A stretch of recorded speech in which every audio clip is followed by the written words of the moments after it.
Hi Larry, Andy calling from Wisconsin. Did they get the oiling issue straightened out on that Pentastar Chrysler 3.6 engine yet? Thank you.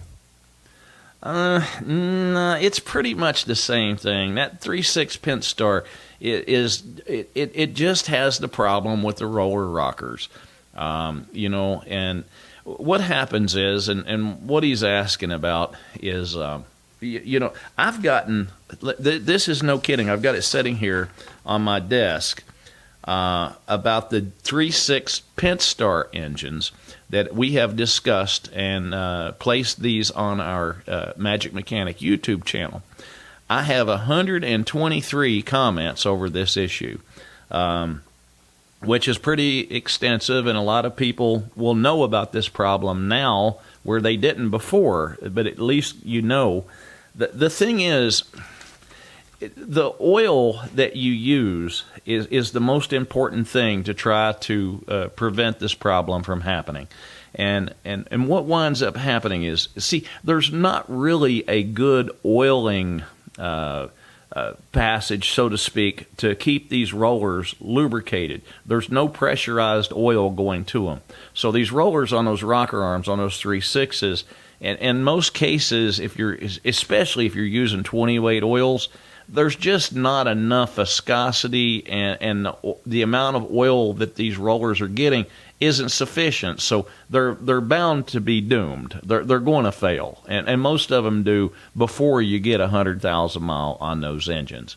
Now the bad part is, a ticking engine is a ticking motor, but what happens is most folks don't know how much trouble they're into when you hear one of them 3.6 Jeeps and all these other vehicles that use these engines. I mean, it goes on and on and on. It's a huge situation. You've got Chrysler Pacificas, the Chrysler Voyagers, the Chrysler 300s, the Dodge Challengers, the Chargers, the Durangos, the Grand Cherokees, of course the Jeep Wranglers, I'm trying to read all of them here. But it's a huge issue, and what happens is, the Dodge ProMaster vans. Can you imagine how many of those they are out here?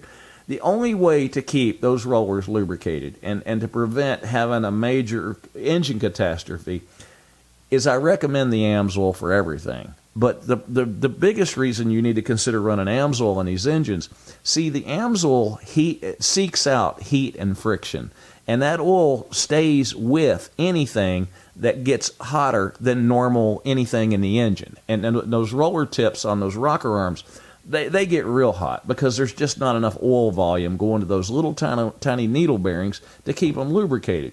Whereas the Amsoil will stay with that heat and friction and prevents these things from failing.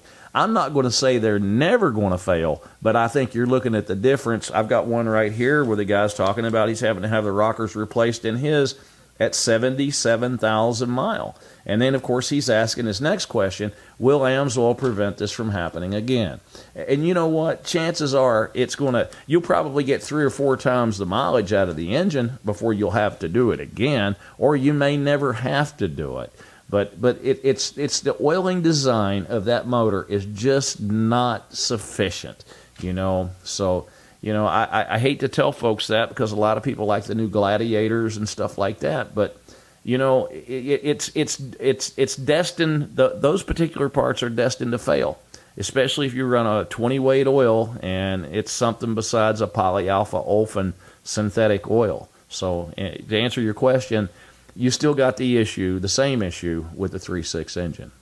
Hi folks, Larry Perry here. For automotive information, maybe you got automotive questions on cars, trucks, vans, SUVs. Maybe you're thinking about purchasing a used vehicle, and maybe you just want my opinion. Tune in to the Magic Mechanic radio show every Saturday, 3 to 5 p.m. on wdbo.com. Also tune in to our Magic Mechanic YouTube channel, and don't forget to subscribe. And we'll all get together, maybe fix a few cars while we're at it.